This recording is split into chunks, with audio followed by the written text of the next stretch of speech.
옛날 옛적 아름다운 산과 맑은 계곡이 가득한 한국의 작은 마을 가평에는 마법의 연못이라고 불리는 신비로운 장소가 있었다.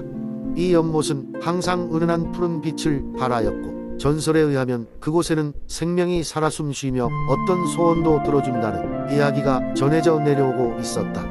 마을 사람들은 연못에 대해 경외심을 가지고 있었으며 절대로 함부로 접근하지 않았다. 가평의 끝자락에는 작은 농가에서 아름답고 마음씨 고운 소녀 나영이 살고 있었다. 나영은 부모님과 함께 아늑한 시고 생활을 하며 늘 행복했지만 그녀에게는 한 가지 큰 고민이 있었다. 나영의 어린 동생 민우는 태어날 때부터 걷지 못했다.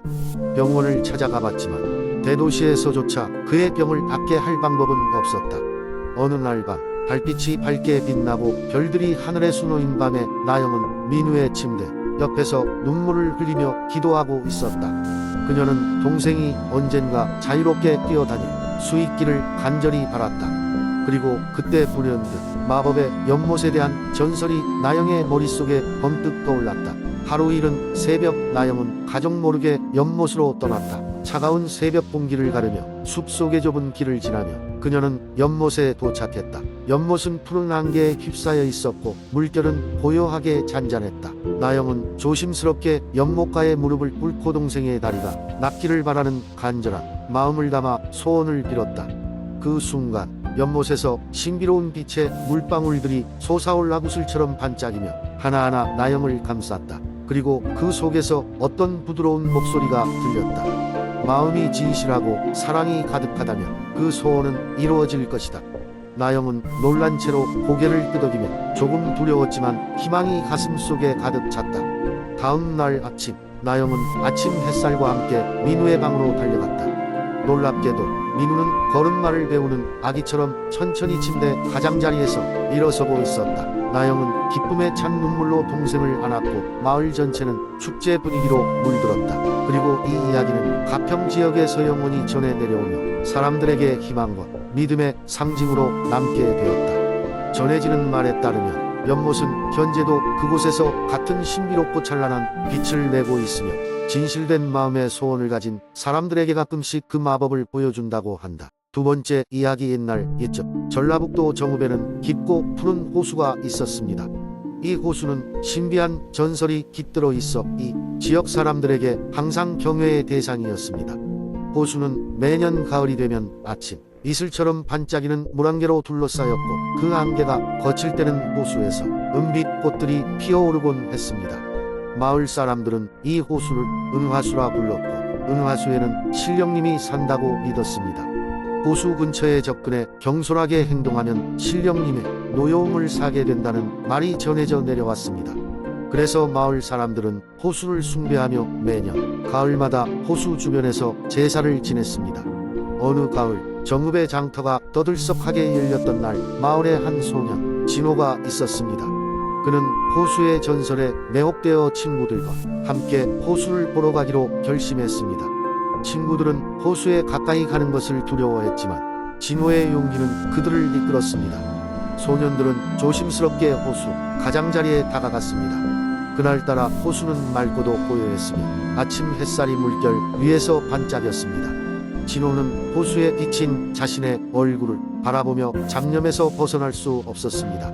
그러던 중 물속에서 작은 손이 떠올라 진호를 향해 흔들리는 것이 아니겠습니까? 깜짝 놀란 진호와 친구들은 뒤로 물러섰지만 신비로운 그림에 이끌려 손이 있는 곳으로 다가가 보았습니다. 그 손은 물신령의 것임에 틀림없었습니다. 물신령은 순수한 마음을 가진 자만이 자신의 모습을 볼 수 있다고 말했습니다. 진호는 그것이 신령님의 계시라는 걸 깨닫고 호수 주변을 더럽히지 않겠노라 맹세했습니다. 신령님은 그러한 진호의 진실한 마음을 알았기에 그와 친구들에게 호수의 비밀을 열어주었습니다. 그 비밀은 호수 깊숙한 곳에 숨겨진 전설의 은빛 연꽃에 관한 것이었습니다. 은빛 연꽃은 마을의 번영과 평화를 상징하는 식물이었으며 이는 오랜 세월 동안 정읍을 보호해 주었다고 합니다. 이 비밀을 알게 된 진호와 친구들은 이를 마을 사람들에게 전해주기로 했습니다. 그 후로 마을 사람들은 매년 호수의 감사의 제사를 더욱 충실하게 지내게 되었고 호수와 함께 평화를 공유하며 살았습니다. 은화수 호수는 그나 이후로도 진호와 같은 맑은 마음을 가진 사람들에게는 특별한 기적을 보여준다고 합니다. 현재까지도 정읍 주민들은 이 이야기를 기억하며 호수의 아름다움과 신비로움을 가슴 깊이 간직하고 있습니다. 진호가 발견한 연꽃은 그들에게 매년 돌아오는 가을의 축제에서 빠질 수 없는 소중한 상징이 되었습니다. 세 번째 이야기. 아득한 옛날 한국의 남부지방에 위치한 나주는 풍요로운 들판과 푸른 강으로 유명한 마을이었습니다. 그 중에서도 영산강은 이 지역을 흐르며 대지를 적시고 사람들에게 삶의 터전을 마련해주고 있었습니다.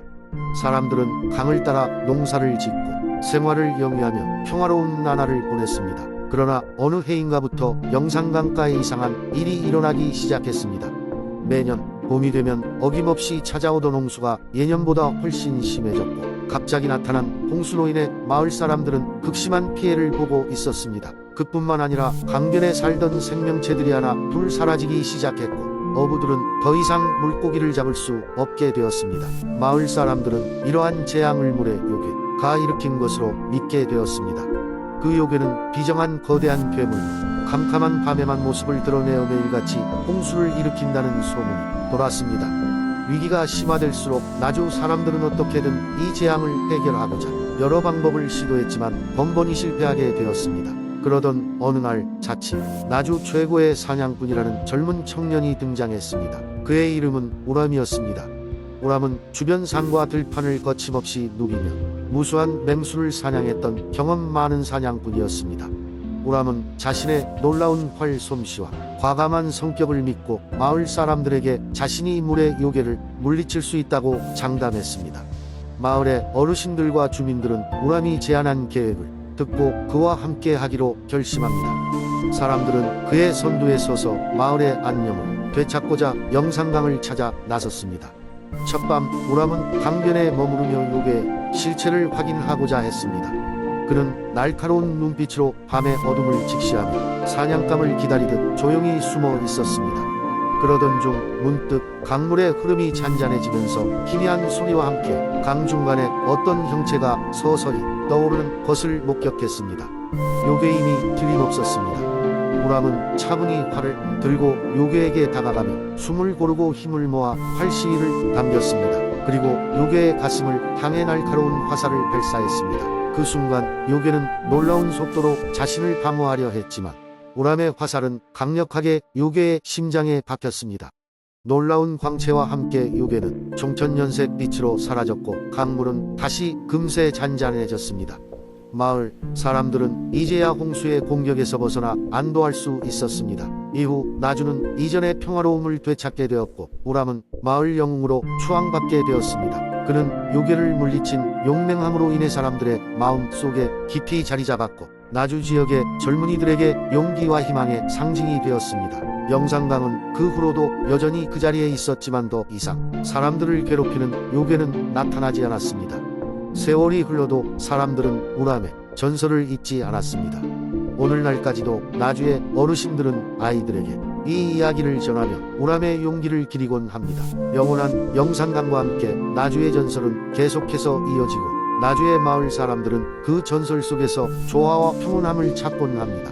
네 번째 이야기. 옛날 옛적 드넓은 평화와 푸른 산들로 둘러싸인 한국의 정읍 지역에는 홍동지라는 이름의 소년이 살고 있었다. 홍동지는 정읍의 작은 마을에서 부모님과 함께 농사를 지으며 평화롭게 지냈다. 그의 마을은 평화롭고 조용했지만 깊은 숲 속에는 아무도 모르는 비밀의 정원이 숨겨져 있다는 전설이 전해지고 있었다. 홍동지는 호기심이 많은 소년이었다. 어느 날 그는 마을 어르신에게서 비밀의 정원 이야기를 들었다. 그 정원은 수백 년 동안 아무도 발견하지 못했으며 그곳에는 마법의 꽃들이 피어 있으나 마을의 평안을 위해 놀림을 받고 있다는 것이었다. 홍동지는 마법의 정원에 대한 이야기에 빠져들었고 정말 그곳을 찾아내야겠다고 결심했다. 그는 이른 아침 마을 뒷산의 깊은 숲으로 모험을 떠났다. 숲은 깊고 복잡했으며 수많은 나무들이 길을 가로막고 있었지만 홍동지는 포기하지 않았다. 며칠 동안 숲을 탐험하던 홍동지는 마침내 오래된 나무들 사이에 숨겨진 비밀스러운 길을 발견했다. 그 길은 흐릿했고 자칫 잘못하면 길을 잃을 수도 있었지만 홍동지는 용기를 내어 그 길을 따라가기로 마음먹었다. 몇 시간을 더 걸은 끝에 그는 드디어 전설 속의 정원에 도착했다. 그곳은 상상 이상으로 아름다웠다. 정원은 환상적인 색깔의 꽃들로 가득 차 있었고 나비들이 날아다니며 새들이 노래를 부르고 있었다. 정원의 중심에는 오래된 연못이 있었고 그 물은 수정처럼 맑았다. 홍동지는 그 모습에 감동하여 말을 잊었다. 연못 가장자리에서 어느 순간 낯선 소녀가 나타났다. 그녀는 자신을 연화라고 소개했다. 연화는 정원의 수호자로서 수백 년 동안 이곳을 지키고 있다고 했다. 홍동지는 경이로움에 차서 그녀와 이야기를 나누었고 연화는 자신이 정원을 떠날 수 없다는 슬픈 사연을 들려주었다. 연화는 홍동지에게 정원의 비밀을 간직할 것을 부탁하며 그 대가로 마을의 행운을 가져다줄 마법의 꽃씨를 주었다. 홍동지는 그 소중한 선물을 들고 마을로 돌아왔다. 마을 사람들은 홍동지가 정원에 전설을 실현했다는 이야기에 놀랐다. 홍동지는 주어진 꽃씨를 마을 광장에 심었고 그 결과로 마을은 더욱 풍요로운 시대를 맞이했다. 정원의 비밀은 홍동지와 연화의 가슴속에 간직된 채 마을 사람들에겐 행운과 행복만 남았다. 홍동지는 그 후로도 마을에서 존경받는 인물이 되었으며 가끔씩 그는 정원으로 돌아가 연화와 함께 시간을 보내곤 했다.